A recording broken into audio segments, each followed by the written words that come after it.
اللہ کے نبی صلی اللہ علیہ وسلم نے فرمایا کہ دو چیزیں کبھی ریفیوز نہیں کی جاتی. اثنتان ما تردان. Two things are never refused. الدعاء in the ندا. پہلی چیز اذان کے وقت دعا کرنا، اللہ اکبر. اور دوسری ہے جب بارش ہو رہی ہو. میں اور آپ ہماری زندگیوں میں کم از کم 5 ٹائم تو اذان ہوتی ہے نا. اور ماشاءاللہ ہم تو مسلم ملک میں رہتے ہیں تو کتنی اذانیں ہو رہی ہوتی ہیں الحمدللہ.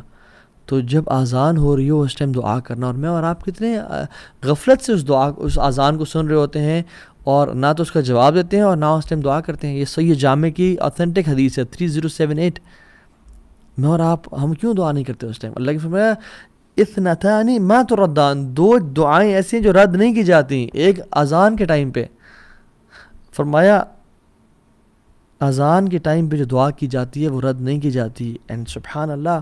چلے فجر میں اگر کوئی انسان سو رہا ہے اذان کے ٹائم پہ اور وہ جنتوں کے بڑے درجات نہیں لینا چاہتا تو کم از کم ظہر عصر مغرب اور عشاء کی تو اذان ان کے اس کے جاگتے ہوئے ہو رہی ہوتی ہے. تو اس کو چاہیے کہ اس اذان کو غور سے سنے اور اس ٹائم دعا کرے اللہ تعالیٰ سے. ہاں اذان کا جواب بھی دے اور اس کے بعد جو دعا پڑھنا مسنون ہے اللہم رب ہذہ دعوۃ التامہ وہ بھی پڑھے. لیکن اذان کے ٹائم دعا لازمی کریں. We student miss this opportunity. And how negligent are we. گھر میں بیٹھے ہیں اذان ساتھ مسجد ہو رہی ہے اذان کی آواز آ رہی ہے اینڈ وی نیور میک دعا and then we are in need of all the دعاز اینڈ دین وی سے کہ اللہ دعائیں قبول کر. But we miss these beautiful opportunities. یہ ڈیلی روٹینز ہیں جو ہمیں اختیار کرنی ہے اپنی زندگیوں میں. یہ گولڈن ٹپس ہیں. اور اس کے بعد سبحان اللہ رسول اللہ صلی اللہ علیہ وسلم فرمایا کہ اس کے بعد اگر یعنی وہ جو تم نے اگر مس چلو کر ہی دی ہے الدعاء لا يرد بین الاذان والاقامہ. وہ دعا جو اذان اور اقامت کے بیچ میں کی جاتی ہے وہ رد نہیں کی جاتی. وہ رد کی ہی نہیں جاتی. رسول اللہ صلی اللہ علیہ وسلم سچے فرما رہے ہیں. قالو صحابہ نے پوچھا یا رسول اللہ فماذا نقول یا رسول اللہ صلی اللہ علیہ وسلم. یا رسول اللہ پھر کیا کریں کیا مانگیں؟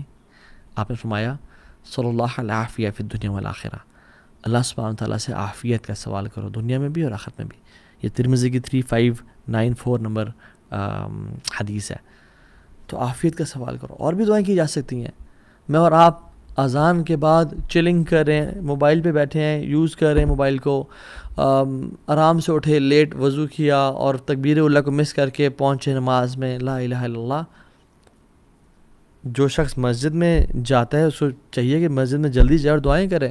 جو خاتون گھر میں بیٹھی ہے وہ اذان کے ٹائم پہ بھی اور اذان کے بعد جب تک جماعت نہیں ہو رہی دعائیں کرتی رہے. یہ دعاؤں کی قبولیت اوقات ہیں اور ہم کتنے آسانی سے ان کو ضائع کر دیتے ہیں. And we are missing out on such a big opportunity. La ilaha illallah. So go masjid early. اور sisters کے لیے make dua in the house. اور ایک اور اپرچونٹی اس کے بعد جب ہم نماز شروع کرتے ہیں اللہ اکبر اور ہم جب سجدہ کرتے ہیں تو سجدے میں ہم اپنی سب سے خوبصورت اور اپنی جو ماتھا ہے جو آنریبل چیز ہے جس کو ہم جھکنے نہیں دیتے لوگوں کے سامنے ہم اللہ کے سامنے زمین پہ لگا دیتے ہیں. اور اللہ تعالیٰ کو یہ چیز بہت پسند ہے. اقرب ما یکون العبد من ربہ وهو ساجد فاکثر الدعاء. سب سے محبوب چیز جو اپنے رب کو ہے وہ کیا ہے؟ یا جب سب سے قریب انسان اپنے رب پہ کب ہوتا ہے؟ جب وہ سجدے کی حالت میں ہوتا ہے. تو اللہ کی فرمایا فاکثر الدعاء. کثرت سے دعا کرو. اور ہم 3 دفعہ 5 دفعہ 7 دفعہ 8 دفعہ 10 دفعہ ایون اور جتنے دفعہ پڑھیں لیکن بس سبحان ربی الاعلیٰ پڑھ کے اٹھ جاتے ہیں. اس لیے مسلم کی 482 نمبر حدیث ہے. ہمیں چاہیے کہ ہم کثرت سے دعائیں کریں چاہے وہ قرآنک دعائیں ہیں یا وہ احادیث میں آتی ہیں. قرآن پڑھنے سے منع کیا گیا لیکن قرآنک دعائیں ہم کر سکتے ہیں. شیخ السمین رحمہ اللہ کا فتویٰ ہے. تو دعا کریں یا مقلب القلوب ثبت قلبی علی دینک. یا اللہ میرے گناہوں کو معاف کر دے اللہم اغفر لی. جتنی بھی دعائیں ہیں عربی میں انسان مانگے تو کثرت سے دعائیں مانگے. اور ایک اور حدیث ابو موال بالی نے رضی اللہ تعالیٰ عنہ رسول اللہ پوچھا رسول اللہ صلی اللہ علیہ وسلم کون سی دعا اللہ تعالیٰ سنتے ہیں؟ تو پہلے ہم نے ذکر کر لیا تھا جوف اللیل الاخر جو رات کے آخری حصے میں کی جاتی ہے. اور دوسرا پارٹ وہ دبر الصلاۃ المکتوبات by the end of every prayer. دبر کا لفظ جب بھی آتا ہے تو جب نماز کے بارے میں آیا ہے اور دعا کے بارے میں خاص طور پہ تو میں پورے اس ڈسکشن کو سمرائز کر رہا ہوں، اور وہ شیخ عثیمین کے فتویٰ سے بتا رہا ہوں کہ جب بھی دبر صلات کا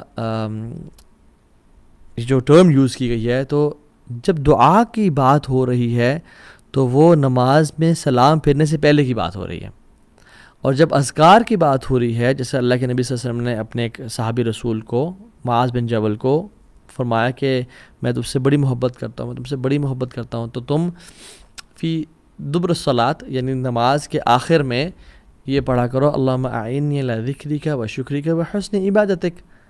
اب چونکہ یہ ذکر ہے تو اس سے مراد نماز کے فوراً بعد، اور جب اللہ کے نبی صلی اللہ علیہ وسلم دعا کی بات کریں تو یعنی نماز سے بالکل سلام پھرنے سے پہلے۔ یہ شیخ عثیمین نے اس پوری ڈسکشن کو سمرائز کیا رحمہ اللہ، کیونکہ قرآن میں بھی آتا ہے نا کہ فَإِذَا قَضَيْتُمُ الصَّلَاةَ فَاذْكُرُوا اللَّهَ، جب تم نماز ختم کر دو اللہ کا ذکر کرو، ذکر از آفٹر صلاح، اور بہت سارے اذکار میں دعائیں بھی ہیں ڈیفینیٹلی، ٹھیک ہے۔ سو کہنے کا مطلب یہ ہے کہ دا آئرنی از اینڈ ایک جو عجیب بات ہے وہ یہ ہے کہ ہم جو تشہد میں کا آخری حصہ ہے اس میں ہم بس ایک دعا پڑھ کے سلام پھیر دیتے ہیں۔ We are missing a lot on this opportunity. رسول اللہ صلی اللہ علیہ وسلم نے فرمایا کہ اس وقت میں جو تمہیں دعا پسند آتی ہے تم وہ کرو۔ عام طور پہ ہمارے ٹرینڈ بنا ہوا ہے کہ ہم وہ ایک دعا جو ہے رٹی رٹائی رب اجعلنی مقیم الصلاۃ ومن ذریتی یہ کر سکتے ہیں، لیکن اور بھی تو مانگیں۔